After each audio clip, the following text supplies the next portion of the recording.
artinya kalau jalannya sudah bagus berarti akan menciptakan perekonomian bagus khususnya untuk di Dapil 8 ini. Iya. Bahwa negara ini dikatakan maju, kabupaten ini maju, provinsi ini maju, salah satu potretnya adalah infrastrukturnya bagus apa enggak. Maka ketika saya tadi bicara untuk seluruh Jawa Timur ada 1,3 T, ini ya dibilang kurang pasti kurang. Sesuai Undang-Undang Nomor 23 tahun 2014 bahwa aspirasi masyarakat ini juga bisa kami komunikasikan menjadi sebuah program yang harus direalisasikan oleh provinsi. Perencanaannya ini kemudian baik, tapi kemudian tidak memberikan outcome yang baik itu juga percuma.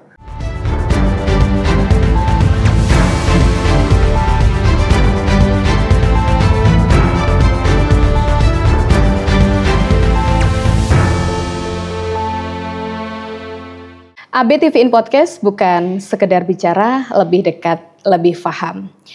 Untuk hari ini kita bersama dengan Komisi D DPRD Provinsi Jawa Timur, Bapak Husnul Arief Sos. Kalau kita ketahui bahwasanya Komisi D ini membidangi di bidang pembangunan atau infrastruktur. Dan pada tahun 2025 khususnya untuk wilayah Jawa Timur ini semakin memainkan peran penting dalam mendongkrak perekonomian. Dalam konteks ini, pembangunan jalan yang mulus dan juga akses transportasi yang efektif maksudnya, ini akan menjadi salah satu pilar utama untuk menciptakan pertumbuhan ekonomi yang berkelanjutan.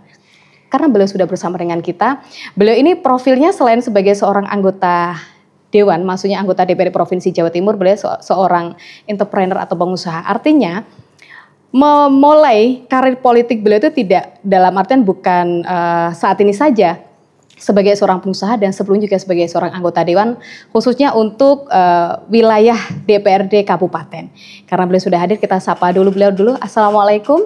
Waalaikumsalam Mbak Cindy. Alhamdulillah sehat Pak Ipin. Tadi belum memperkenalkan diri Mbak Cindy. Iya. Beliau ini kalau nama aslinya Bapak Husnul Arief Sos, punya nama panggilan yang akrab sekali, namanya biasanya dia manggil Mas Pipin gitu. Ini enaknya saya manggilnya Mas Pipin atau Mas Husnul Arief? Kalau Jawa Timur lebih banyak mengenalnya Husnul Arief. Husnul Arief. Tapi karena kita podcastnya di Dapil 8, dipanggil Mas Pipin juga Pak. Terima kasih hari ini sudah hadir, dan hari ini ada satu topik yang tadi sudah saya terkait tentang infrastruktur jalan, karena itu sesuai dengan bidang jenengan, di mana ini kalau saya lihat untuk Pak Pipin ini untuk mitra kerjanya ada 10. Kalau topik kita hari ini berkaitan tentang jalan mulus dan perekonomian bagus, ini relate dengan yang namanya salah satu mitranya yaitu Bina Marga. Nah, bagaimanakah tentang jalan mulus perekonomian bagus? Ini artinya kalau jalannya sudah bagus berarti akan menciptakan perekonomian bagus khususnya untuk di Dapil 8 ini. Iya betul Mbak Sini. Ya, jadi ketika bicara jalan sebagai penopang, sebagai satu kesatuan yang kemudian diharuskan hadir untuk menopang perekonomian, memperlancar perekonomian, menyambung konektivitas antar wilayah menjadi sebuah keharusan, menjadi sebuah hal yang penting bahwa jalan atau kita sebut sebagai infrastruktur ini tentunya adalah komponen utama dalam pembangunan sebuah negara. Bahwa negara ini dikatakan maju, kabupaten ini maju, provinsi ini maju, salah satu potretnya adalah infrastrukturnya bagus apa enggak. Infrastrukturnya baik apa enggak. Kalau infrastrukturnya jelek, wah ini berarti wilayah ini atau daerah ini kurang maju gitu. Maka menjadi sebuah penting bagi provinsi, bagi kabupaten untuk memastikan sebuah infrastruktur ini harus bagus. Karena dengan infrastruktur yang bagus, maka roda perekonomian yang ada di wilayah tersebut pastinya bagus. Juga menopang juga terkait dengan UMKM, terkait dengan pariwisata, terkait dengan industri. Semuanya akan berjalan dengan baik ketika ditopang oleh infrastruktur yang bagus. Kenapa? Dengan infrastruktur yang bagus pastinya ada efektivitas dan efisiensi waktu. Kemudian ada perputaran anggaran atau biaya yang tidak terlalu banyak dibandingkan dengan ketika muter-muter terus atau terganggu dengan kerusakan atau ketidaklayakan infrastruktur yang akhirnya menghambat perjalanan dari satu titik ke titik yang lain. Seperti itu Mbak Cindy terkait dengan infrastruktur yang baik. Kalau berbicara tentang infrastruktur yang baik dan juga layak itu sebenarnya apakah ada kemudian secara spesifik begitu ya? Artinya bagaimana yang layak itu yang kemudian bisa secara cepat. Artinya kalau jalan baik, mulus berarti secara otomatis akan menciptakan lapangan pekerjaan. Iya. Ya, kalau kita bicara infrastruktur yang baik ini, kalau bicara standarnya dikatakan baik itu bagaimana? Mungkin begitu maksudnya ya? Ya, kalau bicara dikatakan yang baik, sebenarnya adalah kemudian dasar hukum yang mengatur itu. Jalan provinsi itu ada namanya kemantapan jalan. Sudah berapa persen jalan yang diampu oleh provinsi ini dikatakan mantap. Ada sebuah satuan ukur yang menentukan itu Mbak Cindy. Tapi secara makro bahwa infrastruktur ini kita katakan baik, tentunya yang bisa menopang laju perekonomian, bisa menopang industri, bisa menopang berjalannya pariwisata yang ada di wilayah tersebut. Karena ketika bicara dukungan infrastruktur menjadi sebuah keharusan bagi pemerintah, ini akan memiliki efek domino untuk pelaku usaha, untuk masyarakat yang ada di kabupaten maupun kota tersebut. Jadi sekali lagi kalau bicara apa sih yang dikatakan infrastruktur yang standar yang baik, ada dasar hukumnya ada. Tentunya ketika bicara jalan provinsi ada namanya kemantapan jalan, ada dasar hukum yang mengatur itu. Gitu Mbak Cindy. Kalau berbicara mengenai tadi infrastruktur jalan itu pasti kan ada anggaran begitu ya. Kalau dari provinsi sendiri, artinya dalam artian anggaran yang disiapkan. Karena ini Mas Pipin ini kan masih 1 tahun ya menjabat. Ya, belum genap 1 tahun. Ya. Artinya sudah disiapkan begitu ya dari provinsi untuk anggaran jalan sekian. Ini kira-kira rancangannya seperti apa? Ya, sebelum ngomongin tadi saya sambung lagi yang katanya dengan dasar hukum. Bagaimana supaya nanti kita sama-sama memahami baik pelaku usaha, pengguna jalan, memastikan bahwa ada loh payung hukumnya ketika kita menggunakan jalan atau infrastruktur. Saya baca aja Mbak, ada Undang-Undang RI nomor 2 tahun 2022 yang kemudian ini memuat tentang perubahan kedua atas Undang-Undang nomor 38 tahun 2004 tentang jalan infrastruktur, jalan sebagai satu pilar utama untuk kesejahteraan umum dan sebagai prasarana dasar dalam pelayanan umum dan pemanfaatan sumber daya ekonomi sebagai bagian dari sistem transportasi melalui pendekatan pengembangan wilayah agar tercapai konektivitas antar pusat kegiatan, keseimbangan, pemerataan dan pembangunan antar daerah dalam kesatuan ekonomi nasional. Itu salah satu dasar hukum. Kita juga punya namanya Perda Provinsi, kita juga punya namanya Pergub, di antaranya ada Pergub Jawa Timur nomor 69 tahun 2018 tentang penyelenggaraan jalan berkeselamatan. Kemudian ada Perda Provinsi Jawa Timur nomor 1 tahun 2014 tentang penyelenggaraan jalan keselamatan. Ini di antara sekian banyak sebuah regulasi yang mengatur penggunaan jalan, baik pengguna jalan maupun bagaimana jalan ini harus dilakukan sesuai perencanaan dengan baik, Mbak Cindy. Nah, balik lagi dengan pertanyaan awal tadi, Mbak Cindy. Apa tadi, Mbak? Terkait tentang jalan provinsi, anggaran yang sudah disiapkan. Ya, kemampuan fiskal setiap daerah pasti semuanya punya batasan. Kalau di PJJ Bina Marga, salah satu OPD yang menjadi bagian dari mitra Komisi D, ini kebetulan masih berproses, Mbak Cindy. Masih berproses untuk APBD tahun 2025 ini. 1-2 hal, pagu awal kalau nggak salah hampir 1 T, ada 900 sekian. Kemudian di bulan Juni kemarin ada APBD mendahului ya, kalau nggak salah sekitar menjadi 1 triliun 70 sekian. Kemudian di KUA PPS yang masih belum digedok, ada perubahan lagi, ada penambahan lagi kurang lebih menjadi 1,3 T. Itu kemampuan fiskal Bina Marga di tahun 2025 ini. Kalau dibilang banyak, kita bicara infrastruktur, nilainya memang mahal, Mbak Cindy. Iya. 1 T, gede sekali, buat berapa panjang jembatan, buat berapa jembatan baru, buat berapa ruas jalan yang diperbaiki, baik rutin maupun berkala maupun kita bicara kemantapan. Angka segitu bagi kami suatu kewajaran. Dan bahkan bisa dikatakan agak sedikit terbatas kemampuan fiskal kita terkait dengan infrastruktur yang ada di Jawa Timur. Satu contoh, di UPT PJJ Bina Marga Kediri, yang wilayahnya diantaranya adalah kota dan kabupaten Kediri, kota kabupaten Blitar, Tulungagung, plus Nganjuk. Iya. Saat ini lagi berproses sebuah pengerjaan pelebaran jalan menuju Mantap. Pelebaran menuju Mantap ini berarti ada perluasan ke kanan atau sampai kanan ditambah sekitar 1 meter, ke kiri 1 meter. Kemudian ada radius kurang lebih 500 meter ini ditinggikan dari total panjang kurang lebih sekitar 6 kilo. 6 kilo ini 4,8 ada posisinya masuk wilayah Kabupaten Nganjuk. Perbatasan berarti? Betul.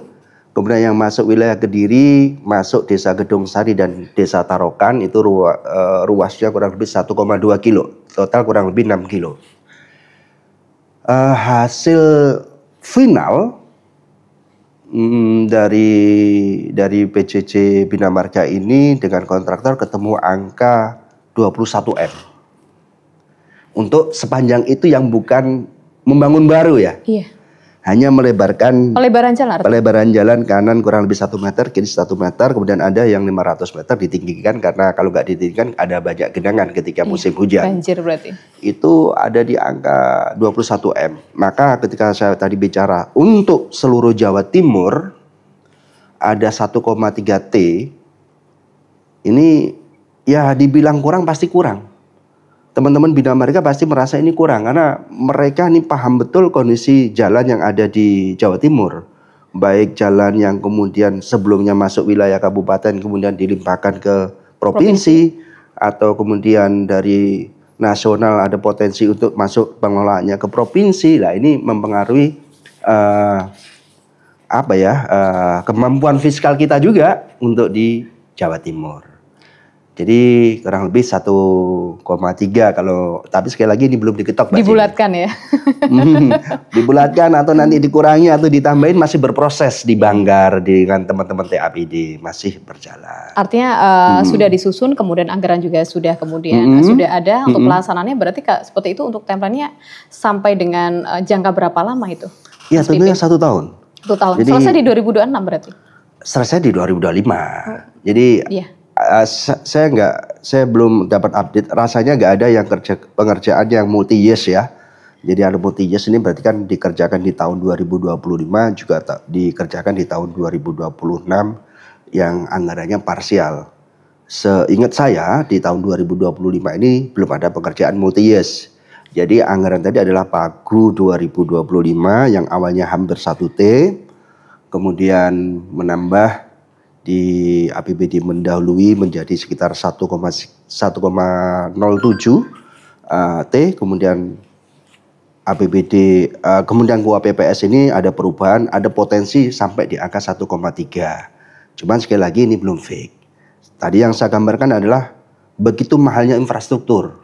Sehingga harus untuk dana yang harus disiapkan harus begitu banyak gitu ya. Betul. Selain harus banyak, maka penggunaannya harus tepat, perencanaan harus matang, fungsinya juga harus memberikan efek domino dan berkelanjutan bagi masyarakat, baik itu pertumbuhan ekonomi maupun pertumbuhan pariwisata maupun pertumbuhan industri yang ada dalam satu daerah.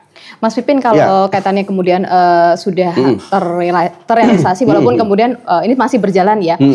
Komisi D kan selain juga kemudian perencanaan, kemudian juga penganggaran dan juga ini harus diawasi. Sejauh ini pengawasannya seperti apa? Apakah kemudian bekerja sama dengan pemerintahan, kemudian masyarakat atau seperti apa? Ya, tentunya kami di Komisi D terus bersinergi, berkomunikasi dengan mitra kerja ya. Dalam hal ini ketika bicara jalan berarti kita komunikasi dengan PJJ Bina Marga. Kita terus berkomunikasi. Tentunya kami berharap apa yang sudah menjadi perencanaan maupun program Bina Marga ini benar-benar bisa mengakomodir kebutuhan dasar, kemudian kebutuhan yang menjadi skala prioritas bagi masyarakat yang ada di Jawa Timur. Komunikasi kami nggak cukup sekali, Mbak Cindy. Kita ada beberapa kali rapat dengar pendapat, kita beberapa kali rapat kerja dengan mitra, kita juga kunjungan di setiap UPT Bina Marga yang ada di Jawa Timur. Kemudian kita sempat juga melakukan sidak di beberapa program kegiatan yang saat ini berproses berjalan. Seperti tadi yang saya sampaikan, kita juga melakukan pengawasan, termasuk di dalamnya ada konsultasi publik ketika pembangunan jalan yang ada di ruas Kediri sampai Pace tadi. Itu diantaranya. Kemudian kita juga memberikan masukan-masukan terkait dengan jalan yang perlu diperbaiki karena ada anggaran perawatan berkala. Di beberapa titik, kalau di Kabupaten Kediri contohnya itu ada di seputaran Tulungrejo. Kemudian Pare, Pare, kemudian ada di Sekoto, Badas, ada di Beringin. Itu ada beberapa titik yang kemudian memang kemarin atas masukan, atas kritikan masyarakat yang kemudian kami akomodir ke Bina Marga untuk direview. Jalannya banyak yang berlubang, jalannya perlu diperbaiki. Alhamdulillah responnya Bina Marga Kediri begitu bagus. Kita jadwalkan hadir di sana untuk memastikan bahwa jalan ini apakah perlu perbaikan, dan alhamdulillah sudah dilakukan perbaikan. Contohnya begitu pengawasan-pengawasan yang kami lakukan. Artinya pengawasan ini bukan hanya kemudian hanya komisi D yang berjalan, tapi juga kemudian sinergi bersama dengan pemerintahan juga masyarakat. Apakah ketika kemudian ada forum khusus ketika kemudian masyarakat ingin menyampaikan aspirasi gitu? Kalau anggota dewan misalnya kan ada ya? Iya. Semacam reses gitu, reses. Betul. Kalau dari kami, reses adalah ajang bagaimana kita bisa menampung aspirasi masyarakat.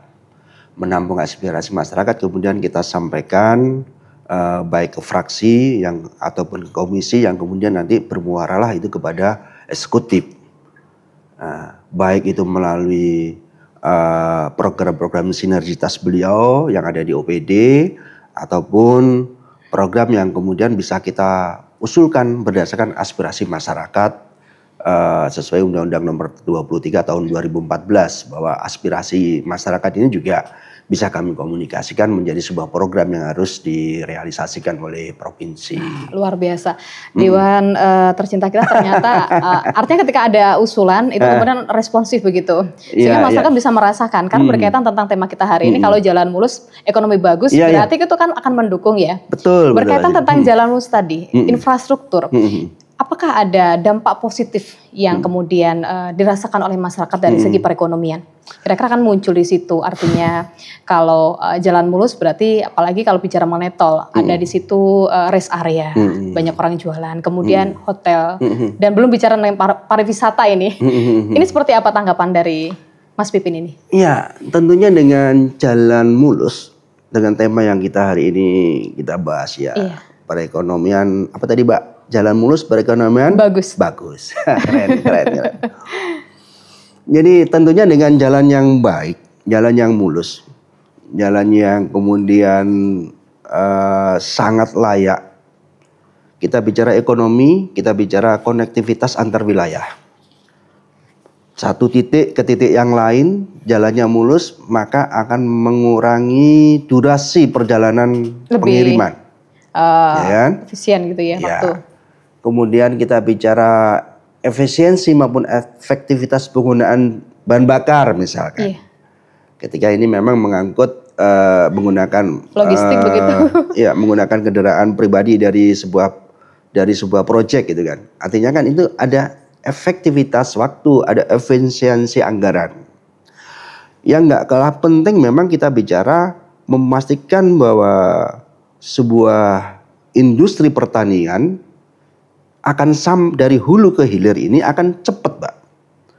Kalau kita ada keterbatasan infrastruktur, maka hasil pertanian ini susah kita eksplor untuk keluar. komoditinya akhirnya akan diserap di jangkauan yang nggak terlalu besar. Yeah. Taruhlah ada di kecamatan tersebut saja atau di kabupaten tersebut saja. Betul. Ya? Tapi ketika ini didukung oleh sebuah sarana infrastruktur yang bagus, jalan yang bagus, ada loh ini potensi untuk kita lakukan pengiriman lintas kabupaten bahkan lintas provinsi yang kemudian memiliki daya jual lebih tinggi.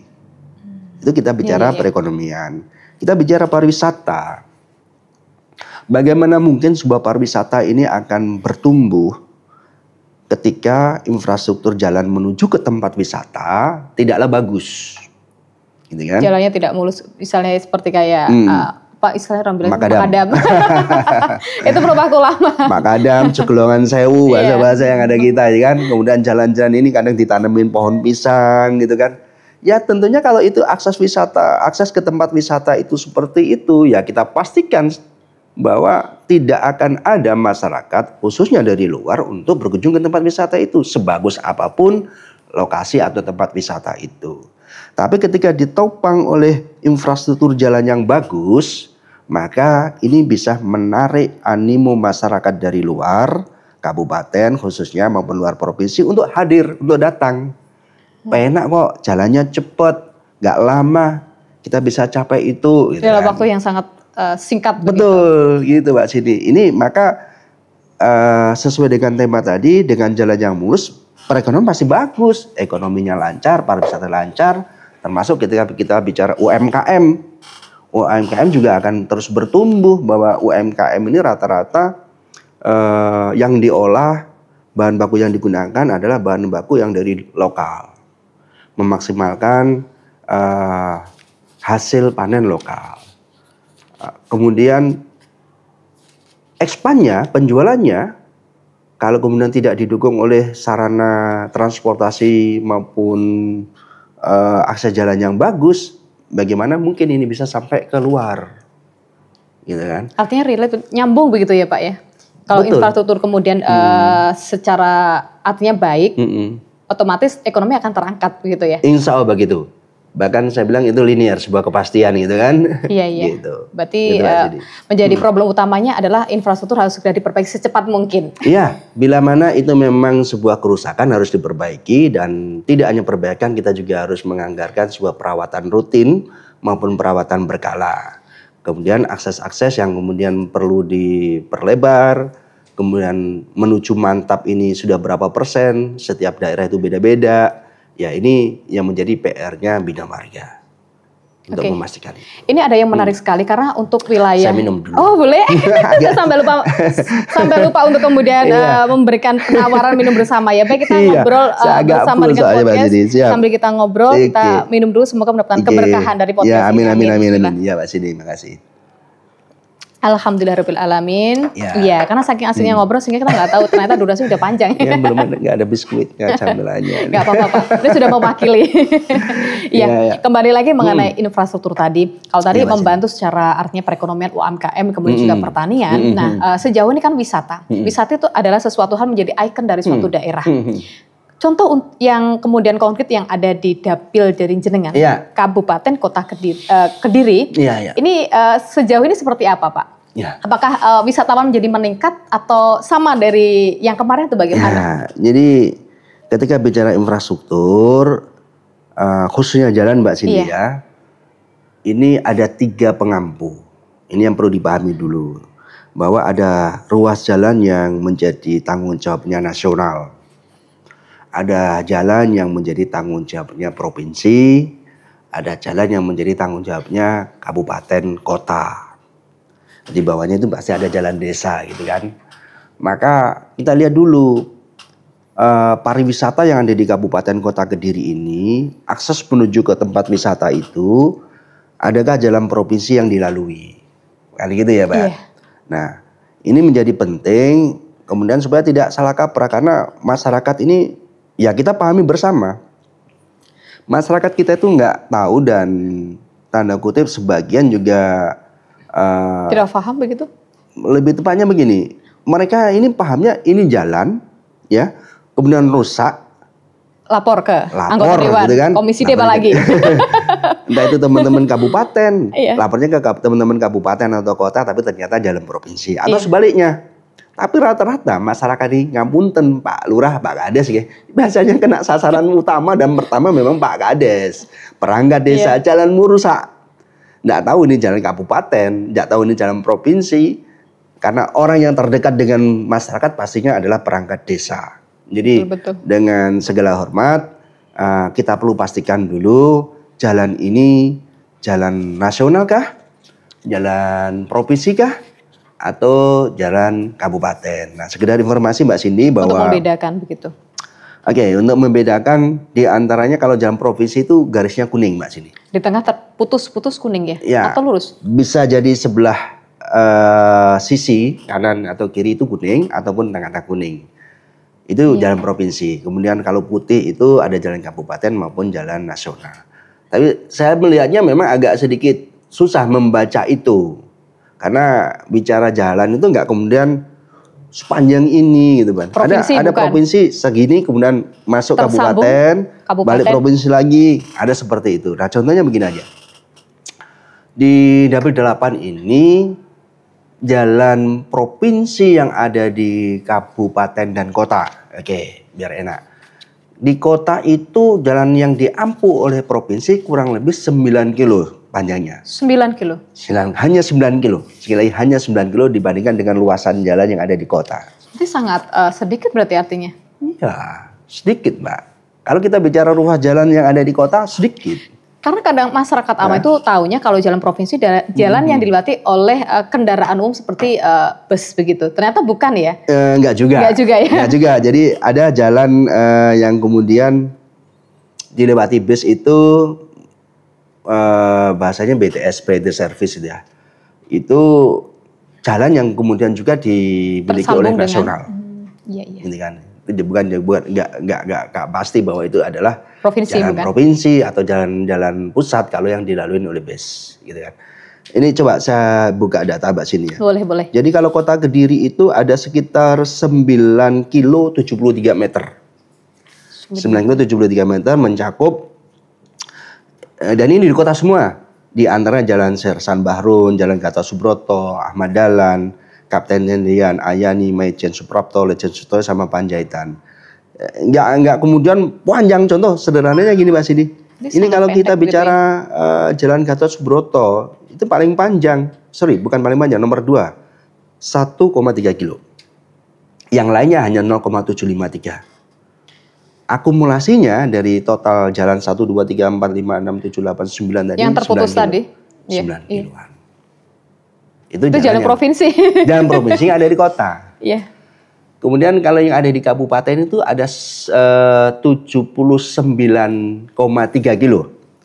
79,3 kilo. Dominasinya jalan provinsi yang ada di Kabupaten Kediri ini ada di sebelah.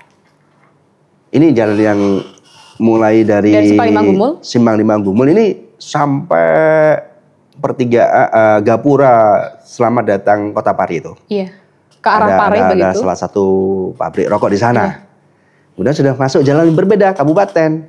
Tulungrejo masuk jalan provinsi lagi itu. Ada Tulungrejo, kemudian masuk ke Sekoto tadi, Badas sampai menuju Kandangan. Kalau ke utara sampai menuju Jombang. Itu jalan-jalan yang dimiliki oleh provinsi. Kemudian di perbatasan kota menuju Blitar, Kandat, Ringinrejo, Sambi itu jalan provinsi. Kemudian kalau yang di barat, di barat itu Merican, Mbak sini. Gapura keluar perbatasan kota Kediri dengan kabupaten sampai ke arah bandara. Sampai ke Nganjuk. Taroan. Betul. Itu jalan provinsi. Masuk provinsi itu ya? Masuk provinsi. Tapi sekali lagi akumulasinya hanya 79,3 kilo.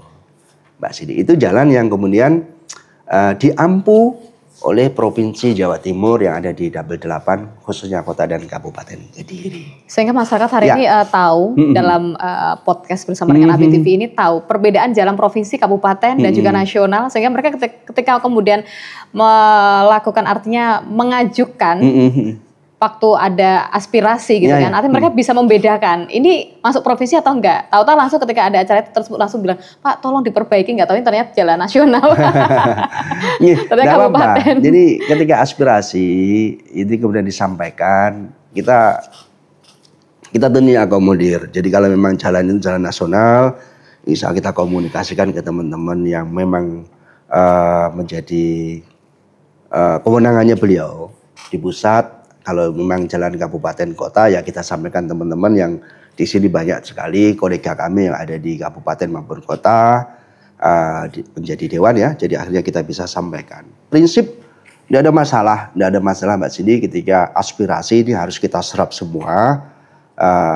Wajar masyarakat kemudian nggak tahu ini wilayahnya desa, wilayahnya kabupaten, wilayahnya provinsi. Tidak apa-apa disampaikan saja. Nanti kita cari jalan keluarnya. Jalan keluar yang terbaik bagaimana. Jadi justru ketika tidak ada aspirasi masyarakat gitu kan, maka Dewan menganggap aman ini. Jalan nggak jadi mulus, perekonomian nggak jadi bagus. Justru karena masukan-masukan warga, aspirasi-aspirasi itulah yang kemudian menjadi PR kami, menjadi kewajiban kami sebagai legislatif yang kemudian dalam rangka melakukan pengawasan untuk menjalankan tugas ini dengan baik. Salah satunya adalah aspirasi masyarakat. Kalau dalam perjalanan apakah ada hambatan yang kemudian dihadapi, terutama untuk Komisi D dalam kemudian proyek yang namanya pembangunan ini, Pak? Kalau hambatan sebenarnya sebuah keniscayaan itu selalu pasti akan terjadi gitu ya. Ya maka sedapat mungkin kita akan mengurangi. Contoh begini, mengurangi porsinya kendala ya. Jadi ketika akan ada proyek pengerjaan sebuah jalan ataupun jembatan, maka kita minta nih OPD, dalam hal ini adalah Bina Marga, untuk berkoordinasi.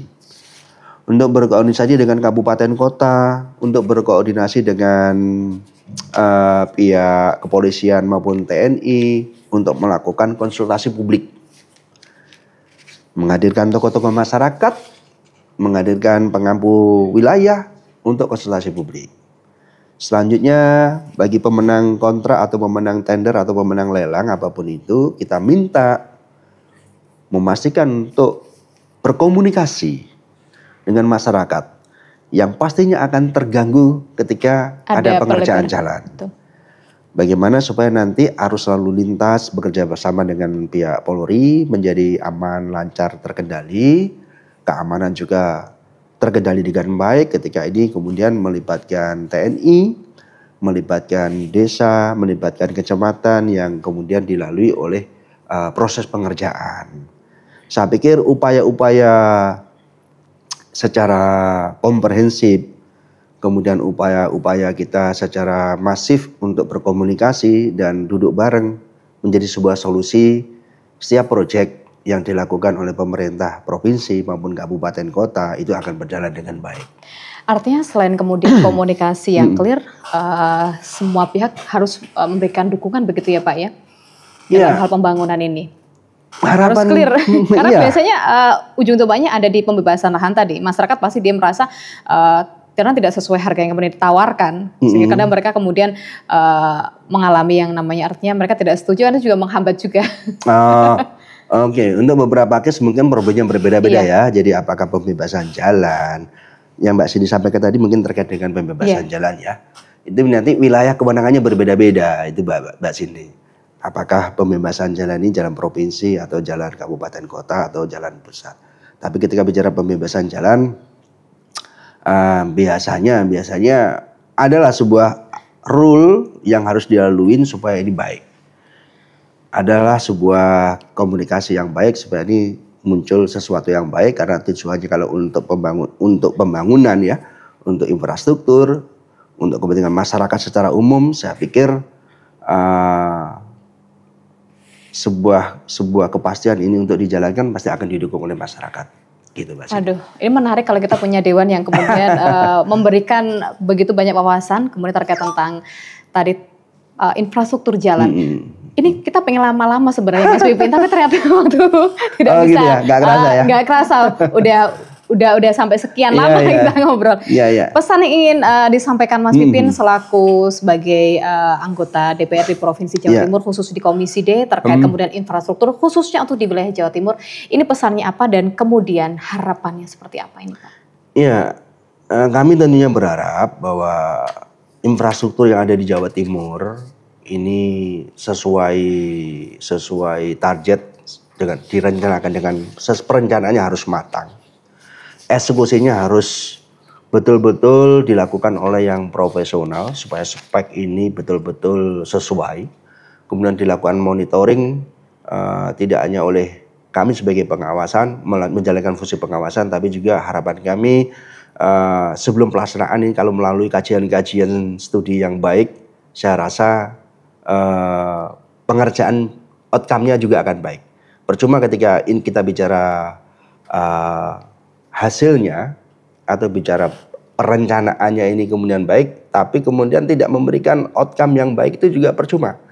Artinya tidak kemudian dibangun, tapi bagaimana ini memberikan manfaat berkelanjutan. Dalam jangka panjang? Tentunya ya, dalam jangka panjang berkelanjutan. Jadi kami berharap dan berupaya terus untuk bersinergi dengan pemerintah daerah, kabupaten, kota, kemudian juga bersama-sama OPD khususnya Bina Marga ini untuk menentukan skala prioritas pembangunan infrastruktur Mbak Cindy dengan harapan konektivitas antar wilayah satu kabupaten ke kabupaten yang lain ini clear, kemudian konektivitas antar provinsi juga clear. Kemudian apa yang kita harapkan sesuai tema, jalan yang mulus, maka perekonomian bagus, ini benar-benar bisa dapat di Jawa Timur. Wah, gitu. Menarik sekali, luar biasa untuk closing statement hari ini. Tambahan sedikit, karena beliau juga selain sebagai anggota Dewan, juga beliau ini adalah seorang pembisnis, ini pasti ada quotes yang berkaitan tentang kemudian jalan mulus, perekonomian bagus. Sedikit aja. Mas Pipin, monggo. Harus jadi masyarakat yang bagaimana, monggo. Ya, tadi sudah saya sampaikan. Jadi saya berharap dengan segala dinamikanya Indonesia, dengan segala dinamikanya regulasi, kami berharap seluruh masyarakat tetap optimis, kemudian harus juga berperan aktif memberikan sebuah hal yang baik untuk bangsa dan negara. Khususnya teman-teman adik-adik kami yang ada di usia muda, Gen Z, Gen Alpha, Pita, itu adalah penerus bangsa, gitu kan, penerus bangsa Mbak Cindy. Jadi mari kita berkontribusi sesuai dengan kemampuan dan kapasitas adik-adik, sesuai dengan keberlanjutannya. Baik. Terima kasih Mbak Cindy. Terima kasih Mas Pipin hari ini sudah menyempatkan waktu dan obrolan kita dalam AB Tiffin Podcast tentunya berbobot ya, karena beliau tentunya selain sebagai anggota dewan, sebagai seorang pengusaha dan tadi yang disampaikan benar-benar sangat detail dan bisa dijabarkan serta juga diterima oleh masyarakat khususnya dalam jalan mulus perekonomian bagus. Saya Cindy Hasa pamit dulu, terima kasih kebersamaannya. Assalamualaikum warahmatullahi wabarakatuh, sampai jumpa. Waalaikumsalam warahmatullahi wabarakatuh.